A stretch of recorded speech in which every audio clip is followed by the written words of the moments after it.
एकदा बसल्यावर मग मात्र होते श्री संत सेवा महाथोरस भे भाविक जाणादी स्वस्ति श्री दास गणोमी रचिता श्री गजानन नामे ग्रंथ धारको भाविक गणपत भव सिंधु माधारी शुभम भवतु श्री हरिहरार्पणं स्वीति श्री गजानन विजय ग्रंथस्य षोडशोध्याय समाप्तः। जे स्वप्न पडले रात्रीचे उगीना झडीपती से तो करतो ते घडू दे त्यात तुझ्या बापाचे काय त्याचे संसाचे प्रम्य अश्वशोधाचे वेडे हे बाळगू नको यामध्ये न काही सार उदान पूजे भूमीवर येते मात्र बरोबर पुण्य मानवाच्या अभिषेक ब्राह्मण भोजन पार मारते का आहे म्हणून त्याच्यासाठी वेचितात त्यानं दयनाड हाय पेरलेले बीजावरी त्याची स्थिती होती घरी म्हणून सांगतो तुला पूर्वी फळदाडा दया करू नको हिशोब स्वभाव स्वप्नाचा अंत झाले पतीसा त्यांनी गणपतराव असा म्हणून हर्ष झाला आम्ही बुधो आले काही प्रत्यंतर महाराज येते सादर सोडून द्यावा खूप हजार आजपासून काही तरी मूल्यवाडी कोणाचे धनदौल कोणाचे तुनो वाही चिंता जे त्या वगैरे समजले असं गणपतरावने पूजन केले आनंद त्या दसऱ्याच्या मुहूर्ताने खर्च केला अत्युत्तम पूर्ण करी असो समाधीस्थ झाल्यावर श्री गजानन साधून म्हणून लागले नारीनं आता काय हे शेगावचा न्यायांग बसे असते गेला निश्चित आता काय ते धेमाती राहिले निवड सौंदर्य वाटल्याने वा पुष्पदृत गेला भारत्या कोण त्याचे करणार कौतुक याचं काम ते आता शेपाशेगावात करणे आहे की निमित्त देव नसतं देवार्थ माळा भांधणे एक ध्वजे ऐसे की ते बोलते परिते असे सातपर्यंत महाराजांची देवी ज्योती अदृश्य आहे ते खाया देवींद्राणी जयगिरी समन्यानेश्वर समाधीस्थ जरी ते आहेत भेटले परी देत ठाई भाविका जैसे शेगावात श्री गजानन स्वामी समर्थ ऐसा जयता सिद्धांत दर्शन त्यांना देत होता ते विषय एक कथा सांगतो मी ह्याचा गणपत कोठाडे नामे होता एक भाविक पुरुष असा हा राहिली कंपनीचा चेतन शेगाव दुकाने दैव नित्याने होता त्याचा दर्शनाचा श्रोते असतो आणि प्रतिष्ठी अध्याने मठ अशी बसवणे समाधीचे श्रवण करावे एक अनिष्ठ एकदा इथे वाटले त्याचा अभिषेक करून समाधी उदयाच्या विजय दशमेश ब्राह्मण भोजन घालावे केले सर्व दयाने अभिषेकाची साजरी शेतामठा भितरी झाडीला मोठ्या प्रमाणात ते कांतामुळे उपरांत तुम्ही काय करीत आडा नाही तुमच्या आता खर्च करण्याच्या बाबतीत उद्या हे विजयादशमी म्हणून पोराबाळाचे कपडे अलंकार करून अंगाशी करून घाला काय ही तरी हे अभिषेकम ब्राह्मण चंदनाचे ओटी कुंकम गायनारा हिरे जळीचा मुगडा शोभा तुम्हारा रंजनची न पुरे सागरिया जय देव मंगलमूर्ती व श्रीराजमूर्ती दर्शन मध्ये मन स्मरणे मध्ये मन कामना पूर्ती जय देव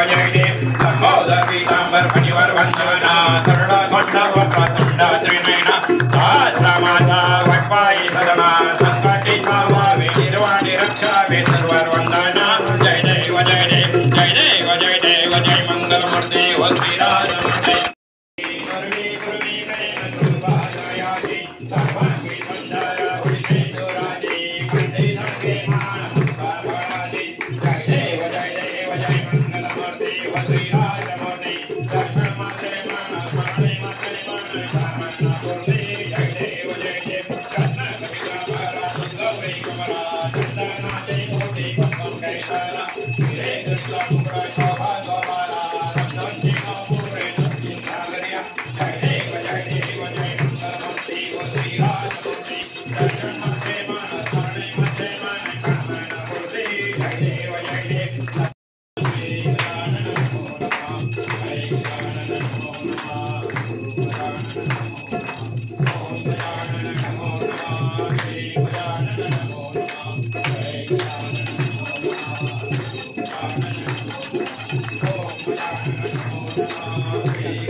त्यात तुझ्या बापाचे काय त्याचे संसाचे प्रम्य अश्वशोधाचे वेडे हे बाळगू नको यामध्ये न काही सार उदान पूजे भूमीवर येते मात्र बरोबर पुण्य मानवाच्या अभिषेक ब्राह्मण भोजन पार मारते का आहे म्हणून त्याच्यासाठी वेचितात त्यानं दयनाड हाय